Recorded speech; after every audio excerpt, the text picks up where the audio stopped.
Hi, this is Angela with Parker's Permaculture. It is Memorial Day weekend 2017. I'm standing at the entrance to the shade garden, which is also part of the orchard. So I had initially planned on doing a 5-part series covering the entire orchard on our property, but it looks like I'm going to get 5 parts, and that's going to cover the majority of the backyard orchard. There's still all of the orchard crops in the front yard. So the entire series will end up being longer than 5 parts, but 5 parts should cover hopefully most of the backyard. So I wanted to show you really quick. So pretend this is our whole yard, and where my feet are is the front yard. So we are standing on this side, and we're about to do this part of the garden. The initial part of the video covered back here, across the back, and then the persimmon guild here in the corner. This middle section I've skipped, and that will be part 5, and now we're doing this section right here of the yard. So if you can create a visual map, that's what we're doing. So okay, starting right here, we have a red currant. This is one of the first plants I put into the garden, and it likes to creep into the pathway, and I just whack it back. You can see the immature fruit starting to ripen. Okay, as we enter into this part of the garden, this part of the garden has partial shade here in the front and full shade in the back. So it's kind of tricky to grow things here, and a lot of people think you can't really grow fruit in full shade, but I'm going to show you that you can. So this is Nugget hops. I brew beer, and this is a great variety of hops for making English ales. The wind has knocked it down. It grows up and over this, so I'm going to have to hoist it back up. Hops have a lot of other uses. I'll do a video on those later. So as we come into this first part of the garden, I've been doing some rehabbing. So some of the plants have been cycled out, and I'm putting in different plants, or have done some radical pruning. So this first part doesn't look super, doesn't look super awesome, but it's getting there. So this side of the garden, I have Melissa, and then I have some ornamentals. I have hellebores and heucheras and Dicentra spectabilis, things like that. I also have tucked in amongst them lingonberries, which are a relative of cranberries that grow quite well here, although they can be prone to some viruses. So I've had some of them die off in the front yard, but they do quite well here in the back with quite a bit of shade. Moving on, this is a Yostaberry, which is sometimes also pronounced Jostaberry. It is a hybrid of a gooseberry and a currant and another gooseberry, I believe. And it actually was really large. It has this hybrid vigor going on, so it's much bigger than a regular currant or gooseberry. However, it also produces berries that are larger than a currant or a gooseberry. They're large, about that big, and purple. They taste like a gooseberry, but this got kind of out of control and had a lot of old wood, and it needed to be rehabbed. So I cut it back radically, but it normally is trained as a fan against this fence, so it'll fill back in there. Some meadowsweet. I have lots of little things that are coming up. Lots of little natives, nodding onions, things like that. Have some native strawberries that I'm trying to get to fill in as ground cover. I have lots of foxgloves, Dicentra that are, or excuse me, not Dicentra, digitalis that are just coming up. So there's lots of them all over. Okay, this is my red huckleberry. The whole thing will start to get quite a bit larger and fill in. This space is tricky because I have this really narrow, it's narrow right here, narrow path, so I can't grow any fruit crops that are wide. I've been thinking about putting in a salmonberry here. I had a currant and I took it out because I have too many currants. But salmonberries are quite thorny, so I'm trying to figure out what to put in that space. If you have a suggestion, it gets morning sun here. I'm open to suggestions. Agastache. This is a whole worm. Also open to suggestions for something to put here. I had an Oregon grape, and it inexplicably died over the winter, so I need a new Oregon grape or something different. I'm again open to suggestions. This is salal, which is a native. It also is a distant relative of the blueberry. So here's the blossoms.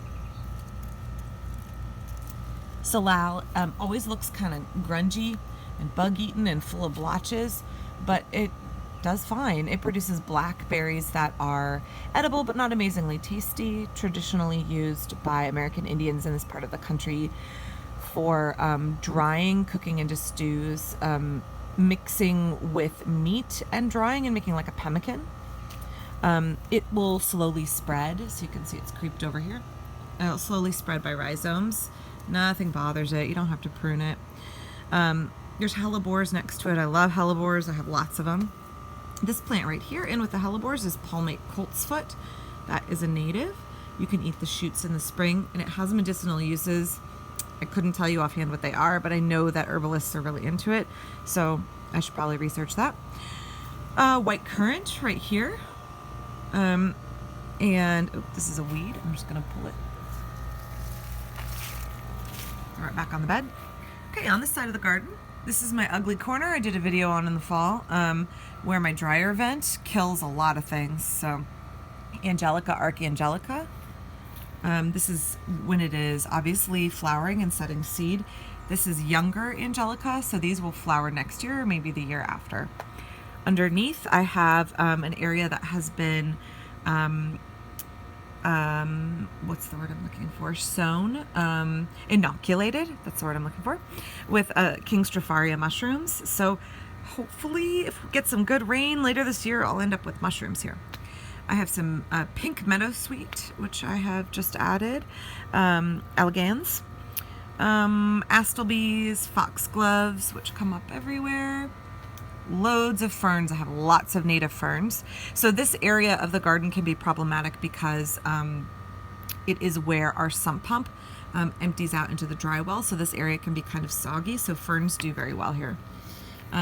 Okay, moving down here, getting back to orchard crops. This is the pawpaw that I put in last fall.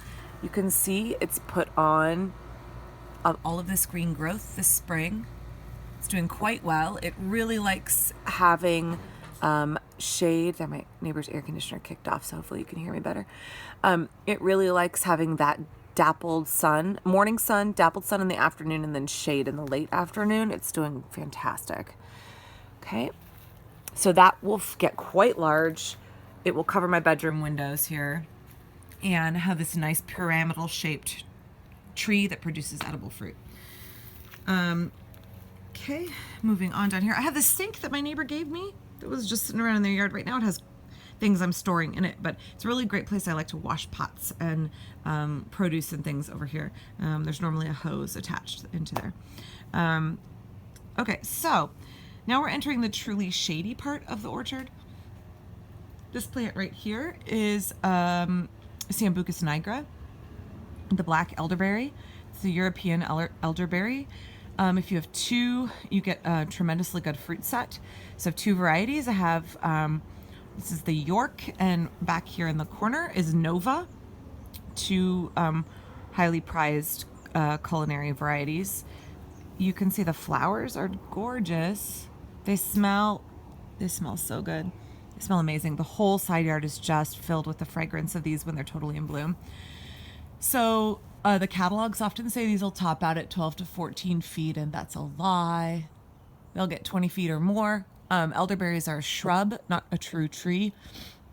So when you prune them for size, they put out new branches at awkward horizontal, like perpendicular to the initial branch. So horizontally, they send out a new branch. So they tend to be kind of unattractive when they're not flowering. That's why they're kind of tucked away in the side yard. Other reason they're here is that there's my bedroom and the back kid's bedroom here. So when these are in flower, it sends a wonderful fragrance into the house.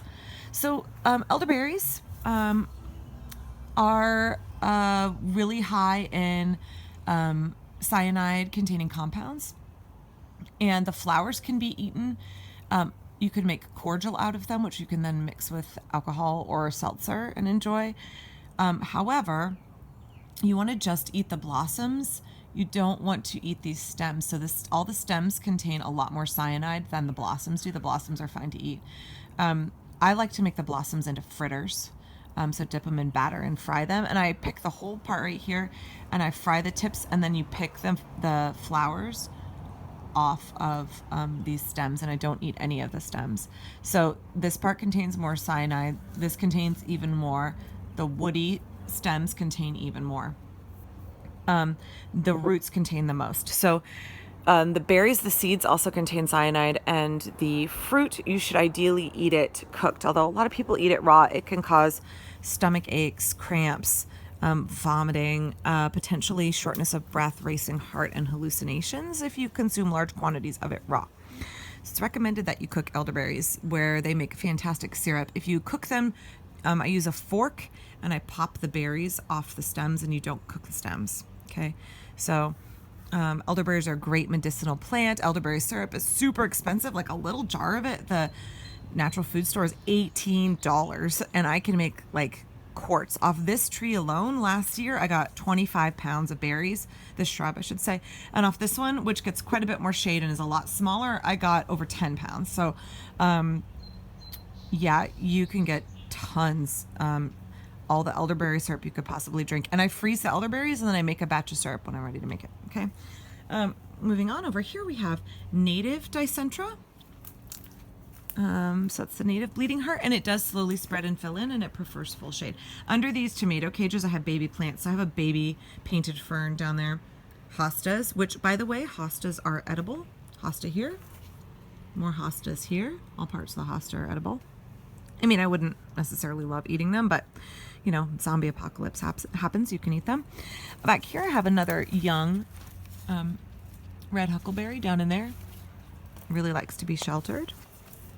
Okay, moving on. Another note about growing elderberries, they're very prone to black aphids, and I find that the fruit production is not significantly impeded because of the aphids. So if the aphids are on my black elderberries, they're not bothering other things, and they can be blasted off with a hose. We had some real hot scorching days, and also the elderberries, the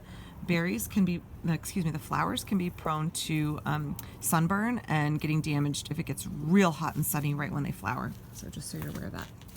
Okay, moving on here. This is my thimbleberry patch. Thimbleberries are a native relative of the raspberry. They are thornless, and their canes are rigid and do not need staking.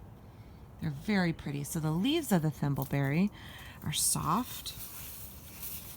My kids like to pick them and play with them in the garden. So they fold them up and make little packages and put nuts and stones and seashells and fruit in them, make little packages for the fairies and things like that, because they're very soft, velvety. Okay, these fruit, let's see if I can find some immature fruit up here. So the fruit, they look quite a bit like a raspberry, but when they're ripe, the flowers look a lot like a raspberry flower too, by the way. When they're ripe, they are red and they look kind of velvety. And when you go to pick it off, they are very mushy and soft. So they're not really good for picking. They're never going to be a commercial crop. Also here, sunburn. You can see too, this is a shade-loving plant, and we had some real hot sunny days, and they get crispy if they get too much sun. So these definitely want a shady spot. They grow in the woody understory on the coast. So here again is another flower. So I find that these are good for mixing with jam. And again, they're kind of a zombie apocalypse food. Like if I could grow other berries, I would prefer to grow other berries. But I do pick them and mix them with other berries for making jam. And they have a pretty red color. They're just kind of soft and kind of fall apart in your hand when you pick them. So they're not for shipping. Down here I have a pink currant growing next to my air conditioner. Moving on here, you can see the rest of the thimbleberry patch. So really, they're very lovely. They also are fantastic bumblebee food. So bumblebee is their native pollinator. So there's just tons and tons of western bumblebees. Actually, lots of species of bumblebees on these guys. So, and they set a lot of fruit. The birds will eat some of it, but not a ton. So I really like thimbleberries. They walk a little bit by rhizomes, but the rhizomes are not deep under the surface, and they're easy to pull up. So this patch is 7 years old, and it's never spread out of control. It's very easy to remove parts you don't like. Okay, last part. Oh, the ducks and chickens hear me. The last part of the shade portion of the orchard is right here. It is my Munger blackcap raspberry, which you've known from previous videos is my absolute favorite berry of all time. So if you compare the thimbleberry right here, okay, with its soft stems here that are thornless, And then this is the munger, very thorny. The canes, however, are lovely. They're purple.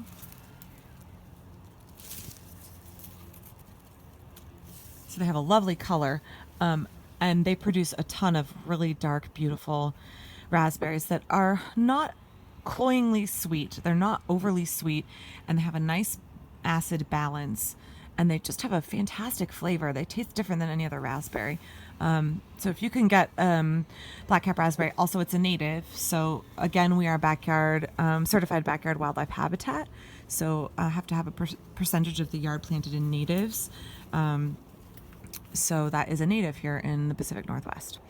So this is the conclusion of part 4 of our orchard tour, the shady part of the orchard. So we covered a lot of different fruit crops you really can grow in the shade, and you aren't constrained by needing full sun. In fact, most of these prefer to have shade, or they end up with some sunburn and sun damage. So I'm going to scan up here and you can see how tall my elderberry gets. That's because I pruned it, so it sent off a whole bunch of new shoots. So if you do grow elderberry in a shade garden, you'll need to think, or anywhere in a garden, you'll think about needing to have the pruning to keep it to the size you want. So now we're in this part of the garden, and I'm going to conclude here.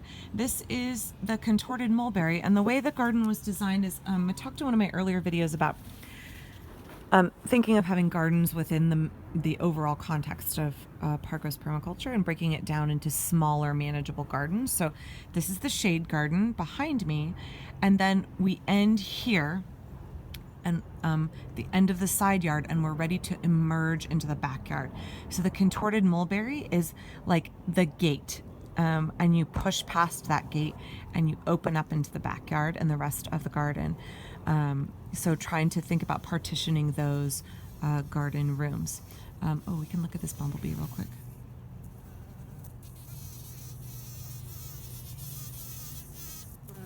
So cool. Okay, I love bumblebees.